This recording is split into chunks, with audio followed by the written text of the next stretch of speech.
Programa de hoy, bienvenido, Graciano. Bien, entre ellos, Cámara de Representantes con nuevo presidente, situaciones un poco entreveradas en el inicio de clases, vamos a estar conversando con docentes, pero antes, si me permiten, ¿qué les pareció la cadena nacional de ayer, que sorprendió y a varios? Por distintos motivos, ¿no? ¿Cómo la viste? Bueno, no, me costó entenderla. Me costó entender esta cuestión de que evidentemente el mensajero ha sido alguien que no es de gobierno. Francamente, yo estaba tratando de sintonizarla por radio y iba cambiando de una radio a la otra porque no creía que esa era la cadena. Me costó concentrarme en el mensaje. Me parece que una vez más, desde el punto de vista de la comunicación, un error. Luego de los incidentes... Pero, a ver, ¿no sería la primera vez que en realidad un gobierno no utiliza una voz que no es, o se contrata? Claro, pero hay una diferencia, ¿no? Una cosa es una voz en off y otra cosa es alguien que está hablando en primera persona cuando habla en realidad del gobierno y que además está hablando como un estadista, ¿no? No como solamente un comunicador. Me parece que la función de ayer fue la de dar un mensaje contundente desde el punto de vista de lo que el gobierno tenía para decir, y el gobierno elige a alguien que no es el presidente ni es un ministro.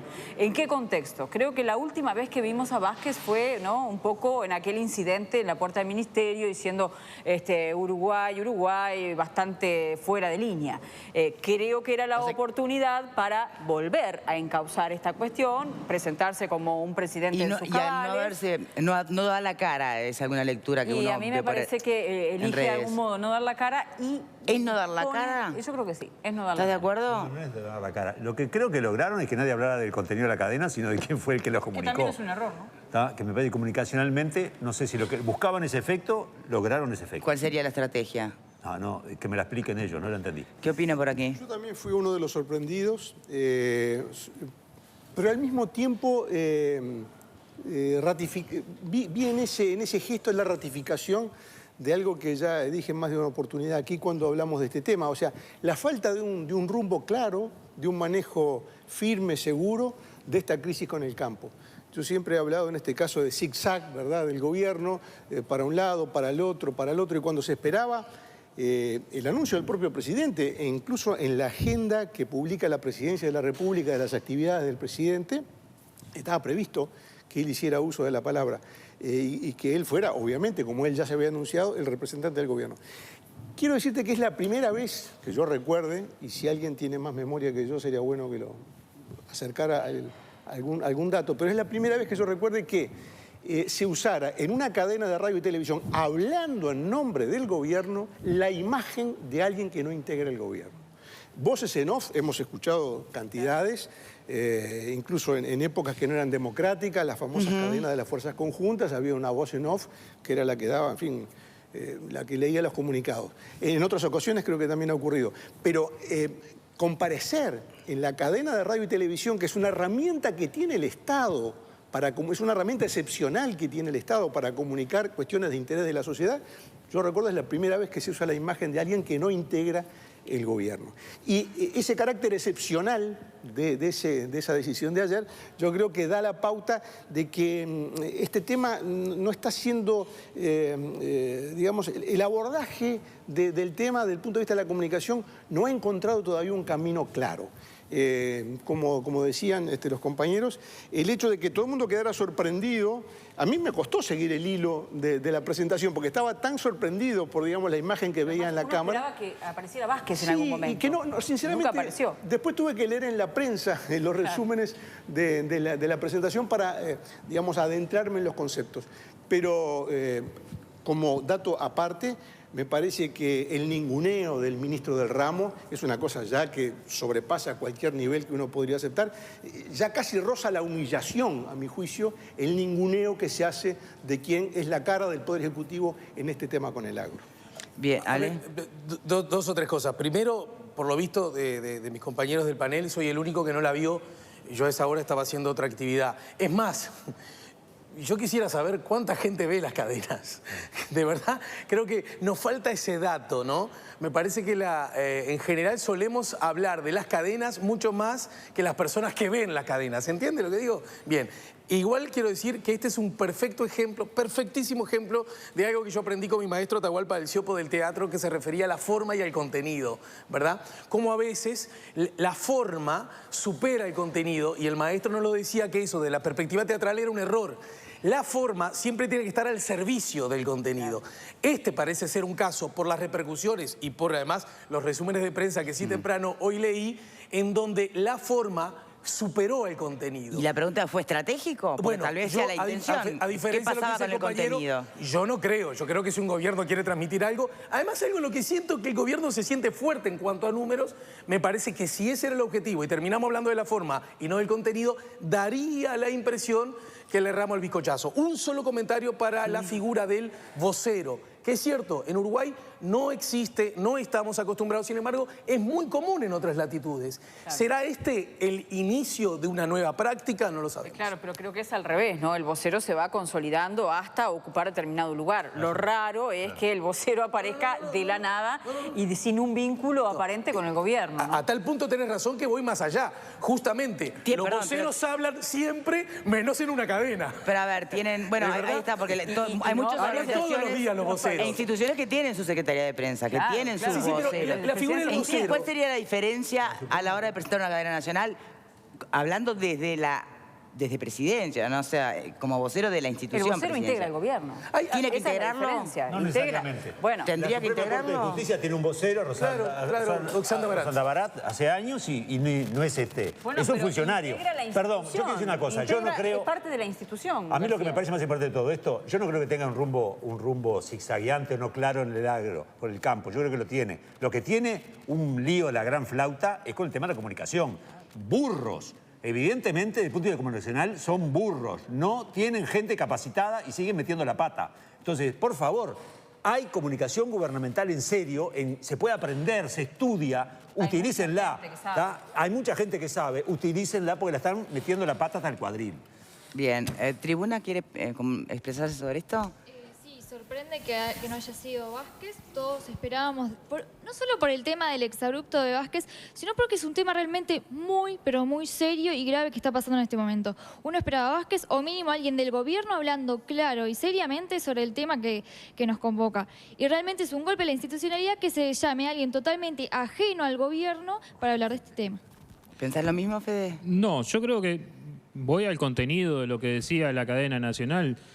Yo la vi al pasar un poco ayer, la leímos casi todos. Creo que lo que le prestamos atención en la cadena no fue que la estábamos viendo para ir sacando apuntes de lo que decía la cadena, sino que la fuimos viendo en los recortes de prensa, en la versión escrita. Y si hoy hablás con la mayoría de la gente, la que no estaba mirando el partido de fútbol, la que le interesa saber lo que decía, y producto de la actividad en el movimiento sindical, negociamos con empresarios todos los días, conversamos con ellos, y te dice, la mayoría están más indignados de lo que decía la cadena, de todos los beneficios que tiene el sector agropecuario, que no tienen los industriales, los empresarios, y que no solamente no tienen, sino que pagan más impuestos. ¿Estás defendiendo empresarios, Federico? No, estoy diciendo la versión de lo que dicen los empresarios. Entonces es que toda la población... Por un momento, pues yo también interpreté, viene raro esto. Toda la población está solidarizada con lo que pasa del agro, todo el sector industrial. O sea, las cámaras pueden tener una posición. Ahora, los empresarios que conversamos normalmente, te dicen que ellos pagan por pequeñas empresas, pagan más impuestos que lo que pagan la mayoría de los que están detrás de la movilización. Bien, volviendo al tema forma versus contenido. Ligia, bien cortito, pregunta. No me sorprende mucho el tema de que el PIT-CNT a veces apoya a empresario, porque bueno, a veces lo apoya. Vamos a la pregunta que hice, por favor. A la cadena, ¿puede haber sido una respuesta espejo de lo que hicieron en la proclama? Con respecto a que les leyeron eran comunicadores, capaz que sí quiso hacer lo mismo. Y como siempre, lo mismo que pasa, digamos, frecuentemente, las cifras que nos dan siempre están muy alejadas del país real que tenemos, que vivimos todos los días los uruguayos. Bien. Bueno, vamos a ver, Perdón, creo que tenemos que dejar este tema. Es interesante el punto de Ligia porque quizás es la única explicación racional de la decisión de ayer. Es decir, equiparar la condición de vocero del movimiento con comunicadores conocidos, equipararla con lo que hace el Poder Ejecutivo. Me parece que es válido y es la única explicación racional. Ahora, el error consiste en pensar que es lo mismo una entidad que no no tenían representación, que son autoconvocados, ponerla en el mismo nivel que el Poder Ejecutivo. Es decir, se puede buscar una correspondencia de la forma, pero obviamente no es lo mismo el Poder Ejecutivo que representa a toda la sociedad, o por lo menos que gobierna a toda la sociedad, en relación a un grupo que, bueno, no tiene una conformación formal y obviamente puede elegir de vocero quien quiera. Habrá que esperar a la próxima cadena nacional y a ver con qué nos sorprende, ¿no? La lectura de un... ¿Pagarán bien por...? Bueno, eso es una buena pregunta, ¿no? Deberían, porque es un trabajo... Lo hizo muy bien, además. Pero lo hizo muy ¿Estamos bien. tercerizando las cadenas nacionales? Puede ser. Vamos al tema... no aparezca Pascal en la próxima, convoca. Que ahí sí. Sería muy extraño. Sería muy sobre todo hablando en primera persona, ¿no? Vamos a cambiar de tema, por favor. Primero repasemos el video. El tema de la repetición sigue generando polémicas, sigue generando enfrentamientos entre autoridades, consejeros, docentes. No solo me refiero a primaria, con el antecedente del caso de los papás de esta niña que buscaron una vía de judicializar el tema, sino también en secundaria, sobre todo por el anuncio de que de alguna manera al evitar la repetición o que tenga que recursar el alumno, se le puede dar un beneficio económico al liceo. Generó más que todo dudas. Repasemos el tape. Son 302 liceos en todo el país. Con obras a punto de finalizar en 3 de ellos, se postergó el inicio del año para el lunes en el 67 y 19 de Montevideo y el 1 de Bella Unión. El liceo de Pintadito comienza en un local escolar hasta que esté pronto el nuevo centro el 18-19 de marzo. Y el 2 de Progreso y el 5 de Las Piedras agregarán aulas prefabricadas. Este año se aplica un nuevo sistema para repetidores del ciclo básico. Como ha sido siempre, quienes tengan más de 6 materias pendientes deberán repetir el año y quienes tengan hasta 3 aprobaron y son promovidos. Pero quienes tengan pendientes 4, 5 o 6 materias solo deberán recursar esas y no todas como se hacía hasta ahora. Nosotros lo que pretendemos es un acto de justicia y motivarlos, alentarlos en esto de reconocemos lo que transitaron y aprobaron, los ponemos en situación de tener más tiempo y toda la energía para superar lo que no aprobaron y mantienen el vínculo con el liceo. Porque la repetición es para muchos jóvenes muy desmotivante y el primer escalón para desvincularse de los centros educativos. Esta modificación es opcional. La dirección de cada liceo deberá decidir si está en condiciones de llevar adelante la nueva modalidad.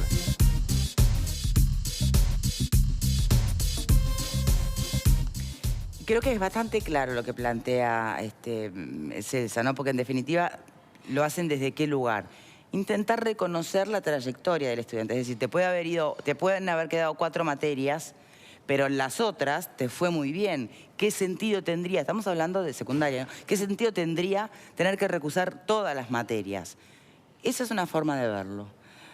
Vamos a ver qué opina en este momento el dirigente de la Asociación de Docentes de la Educación Secundaria de Montevideo, Javier Iglesias, que está con Diego Travieso. Buenas tardes para los dos.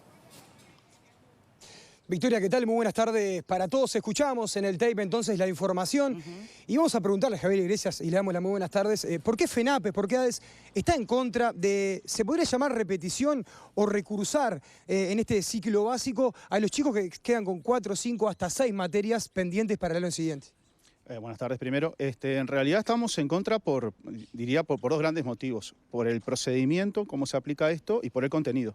El procedimiento hace que esto sea una norma que impone el Consejo de Educación Secundaria, que no se trabajó a nivel de asambleas técnico-docentes el año pasado, ni ahora tampoco, que obviamente no se negoció con el sindicato y que en realidad se supone que debería contar con el aval de las coordinaciones docentes, pero hay inspectores que están planteando que eso no sería necesario y que habría que aplicarlo igual.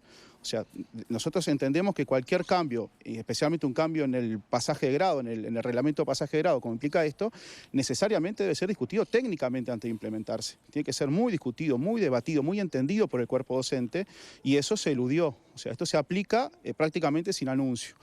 Después por el contenido, nosotros entendemos que en primer ciclo, el liceo está dividido en 2 ciclos, ciclo básico y bachillerato. Que en primer ciclo la promoción o la repetición es por curso, es todo el curso. Pero además acá se presentan varios problemas. Un problema es un estudiante, por ejemplo, una de las asignaturas que superó fue matemática. Entonces recursa a algunas de primero donde no está matemática. Está un año entero sin tomar contacto con esta asignatura, supongamos que promueva segundo, y esto le va a costar muchísimo la reinserción en el nivel siguiente. Las asignaturas están ordenadas de forma secuencial, primero, segundo, tercero. O sea, se pierde eso. Lo mismo que pasa con el tiempo libre de los estudiantes, porque acá estamos hablando de liceos, que era un número enorme, no todos, pero un número enorme, carecen de laboratorios, carecen de bibliotecas, carecen de lugares multiuso, en algunos casos pues, son utilizados para aula, para dar clases, porque no hay espacio locativo, carecen de funcionarios, están pidiendo adscriptos, están pidiendo bibliotecarios. En esas condiciones, un chiquilín puede ingresar al liceo a las 7:30, tener una asignatura y esperar hasta la 1 para tener la siguiente. Entonces, nosotros creemos que en realidad esto no es conveniente, no se adecúa al proceso de maduración, al proceso cognitivo de los estudiantes y que como mínimo debería haber sido trabajado y haber sido discutido a nivel de la SATD como mínimo antes de implementarse. Estamos reclamando como Federación de Profesores es que esto quede sin efecto. Nosotros lo que entendemos es que la justicia a esos estudiantes es ayudarlos a aprender, es que aprendan, que se formen, no solamente que promuevan de año. Nosotros apuntamos a discutir la totalidad de los aprendizajes, la globalidad de aprendizajes y no buscar una especie de atajo que es lo que propone el Consejo de Educación Secundaria. ¿Ustedes piensan que esto es para que de alguna manera pasen más y no repitan tanto los chicos para los números, digamos? O sea, la intencionalidad es una cuestión subjetiva. Yo lo que sí digo es que con esta norma, desde el punto de vista administrativo, uno lo que hace es que una cantidad de chiquilines que figuraban como repetidores, ahora van a figurar en otra categoría, recursante, no sé cómo lo van a definir. Pero seguro que desde el punto de vista administrativo, acá lo que se elimina en la estadística es una cantidad de repetidores. Si ese es el objetivo, bueno, es lo que yo digo, la intencionalidad es muy subjetiva y acá habría que preguntarle a las autoridades. Victoria, te escuchamos. Sí, ¿cómo se explica que no hayan sido consultados por este tema? ¿Cómo se explica, sobre todo cuando venimos de un contexto en el que el criterio técnico del docente, de la maestra, fue bastante puesto en tela de juicio desde el momento en que se pretendió judicializar una repetición, ¿no? Entonces, y saltó toda la educación con el grito en el cielo en este sentido, ¿no? ¿Por qué acá entonces, de alguna manera, no se está consultando el criterio técnico que puedan tener los docentes para definir o no las repeticiones? Bueno, evidentemente que eso fue una decisión de las autoridades. Acá ha habido un método. El Consejo de Educación Secundaria, en la medida de lo posible, busca evitar el debate pedagógico, técnico con los docentes. No es la primera vez que pasa. Hay una cantidad de decisiones que han sido unilaterales por parte de las autoridades, que no han sido trabajadas con el cuerpo docente, que no han sido negociadas tampoco con el sindicato, por otra parte, ¿no? Pero es un método. Nosotros creemos que es muy inconveniente. Porque además estas políticas educativas que son controversiales, que alteran, digamos, la vida de un liceo, si uno quiere que estas cosas se implementen, es necesario discutirlas, debatirlas, trabajarlas profundamente, y yo creo que hay que ir a un debate estructural. Aquí hay un debate de todos los aprendizajes, y no solamente este aspecto puntual de la repetición. ¿Cómo le parece a usted que se está enfocando, en términos generales, la discusión sobre la repetición? ¿Desde es un castigo o desde que hay que evitar, o desde es una oportunidad para el aprendizaje? Yo lo que creo es que lo que hay que discutir justamente es el aprendizaje, no solo la repetición, porque sobre la repetición impactan una cantidad de cosas. Yo soy docente en un liceo de ciclo básico, y hay gurises que dejan de ir, que tienen buenos desempeños académicos y que dejan de ir a mitad de año, por ejemplo, porque tienen que trabajar. O porque los padres se quedan sin trabajo y los boletos no le alcanzan o no le pueden comprar ropa y no lo mandan, o tiene que cuidar a un hermano. O sea, la repetición es un resultado, no es una causa. Y en todo caso, como instrumento pedagógico, o sea, no me opongo, digamos, a discutirlo, pero lo que es seguro es que no puede ser aislado el problema de la repetición de todos los demás problemas que hay en el liceo y de todos los demás componentes del proceso de aprendizaje, porque no pasa solamente si el chiquilín repite o no. Yo tengo chiquilines que han repetido el curso y luego han transcurrido brillantemente por el liceo. Yo creo que es necesario ir a un debate serio, profundo, que incorpore todos estos elementos y no segmentar, sacar uno que además, digamos, tiene mucho entrada en la opinión pública, porque acá lo que va a pasar es que se va a decir van a ir menos repetidores. Y eso va a generar, digamos, va a parecer que los números están bien. Nosotros creemos que acá lo que está afectado son los aprendizajes y el proceso de los chiquilines. Bien, tenemos que hacer una pausa, pero si me puede acompañar, le dejo planteada una pregunta que tiene que ver con cómo evalúa este inicio de cursos. aún considerando efectivamente que tal vez haya problemas edilicios en algunos liceos, que todavía hay horas vacantes. ¿Estamos hablando de que hay un gran problema o que en realidad es ínfimo, pensando que hay 300 liceos, ¿no? Más o menos en todo el país? Lo dejo planteado, me lo contesta después de la pausa, ¿sí? De acuerdo. Muchas gracias.